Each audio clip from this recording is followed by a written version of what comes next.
पिछली क्लास में हम समाकलन पढ़ रहे थे। समाकलन की परिभाषा पढ़ी। समाकलन की परिभाषा क्या है? समाकलन एक विधि है। अवकलन की विपरीत क्रिया को समाकलन कहते हैं। पिछली क्लास में भी पढ़ा कि कोई फलन आपको दे दिया जाए और पूछा जाए कि इसका समाकलन कीजिए, तो आप पहले सोचेंगे कि वह फलन पहले किस फलन का अवकलन था, तो वही इस फलन का समाकलन होगा। जैसे कह दिया जाए कि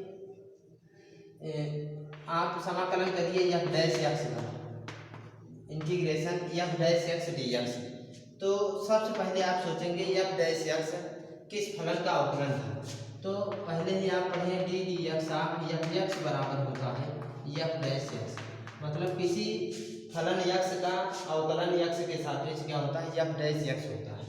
तो अगर एफ डैश एक्स का समाकलन कह दिया जाए तो आप सोचेंगे कि एफ डैश एक्स किस फलन का अवकलन है, तो F dash x F x का अवकलन है। तो यहाँ एफ डैश एक्स का समाकलन क्या हो जाएगा? एफ एक्स और कांस्टेंट सी के लिए आपको उस दिन बताया गया था कि अगर एफ एक्स के साथ कोई कांस्टेंट अगर जुड़ा रहे, 1 2 3 4 ए बी सी कुछ भी रहे, तो उसका अवकलन शून्य हो जाता है। इस तरह के पता नहीं कितने कांस्टेंट, कौन से कांस्टेंट हैं जिनका अवकलन शून्य हो गया था, जिससे एफ डैश एक्स ही केवल आया था। तो इसलिए उसकी उन सब कांस्टेंट की जगह पे एक कांस्टेंट सी का प्रयोग कर देते हैं। अब उसके बाद आज हम विशेष रूप से समाकलन के सूत्रों को ही पढ़ेंगे। इनकी जैसे एक तरफ हम अवकलन के सूत्रों को लिखेंगे और एक तरफ समाकलन के, जिससे आपको याद करने में आसानी हो जाए।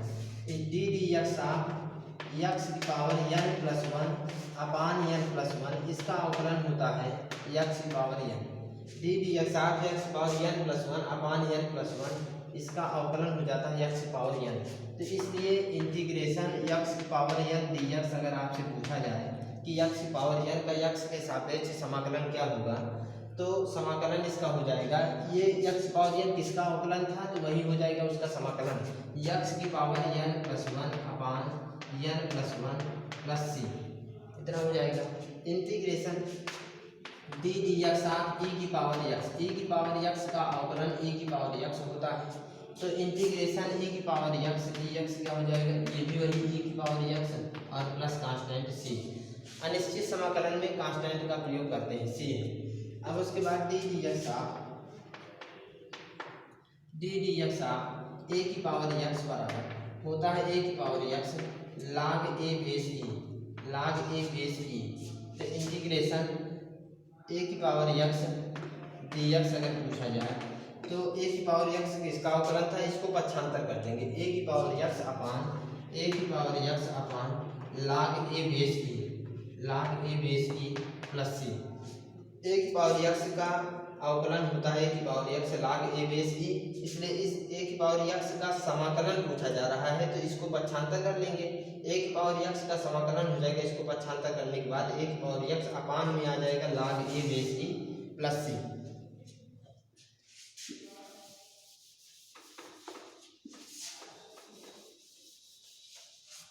इसके बाद डी डी एक्स आप साइन एक्स होता है कास एक्स, साइन एक्स का एक्स के सापेक्ष अवकलन होता है कास एक्स।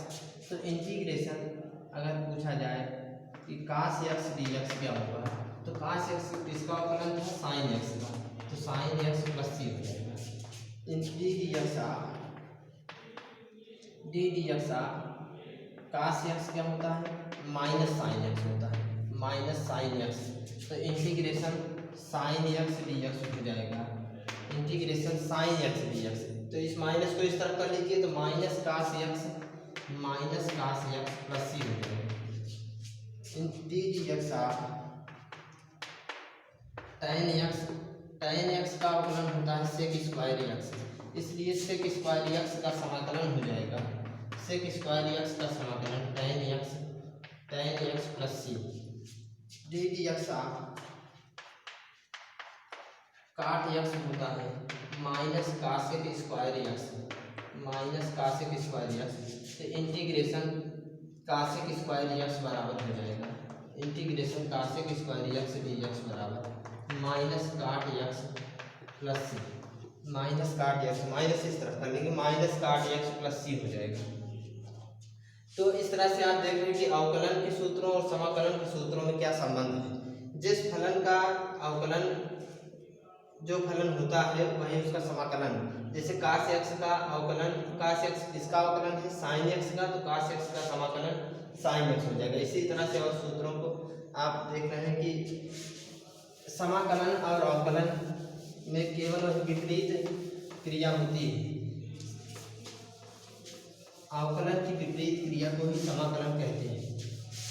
इसी तरह से आगे भी सूत्र हैं, जैसे डी डी एक्स आप सेक एक्स का अवकलन होता है sec x tan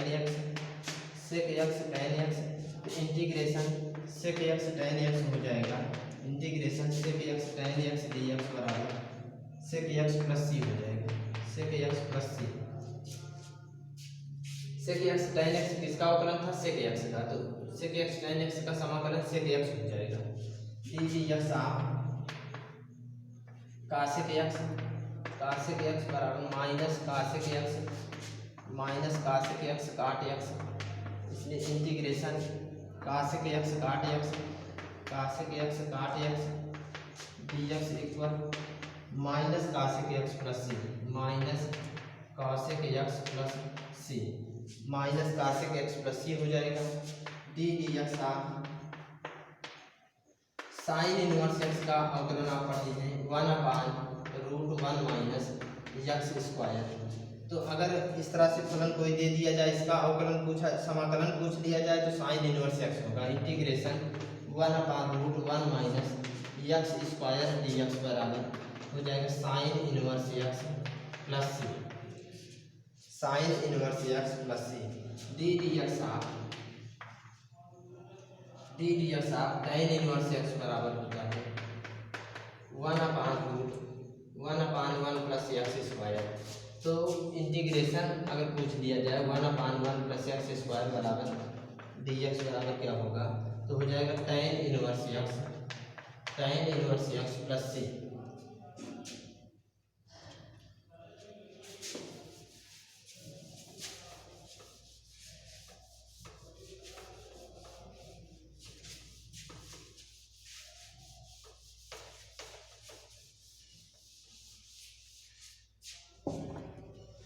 D d x आप सेक इनवर्स एक्स बराबर होता है 1/x स्क्वायर माइनस 1।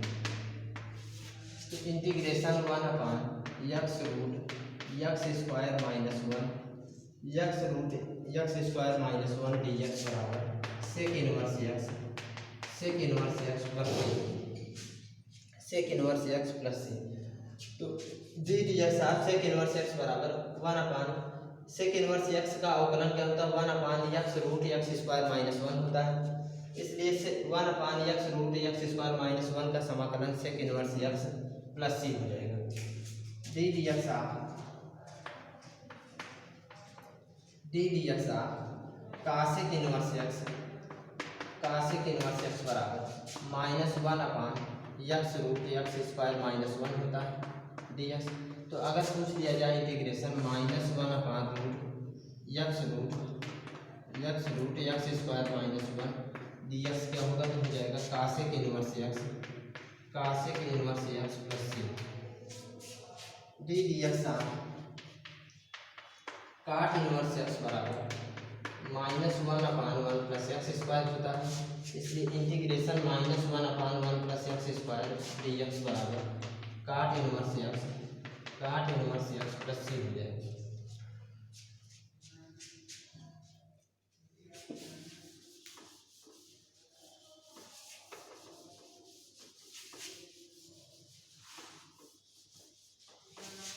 इसी तरह से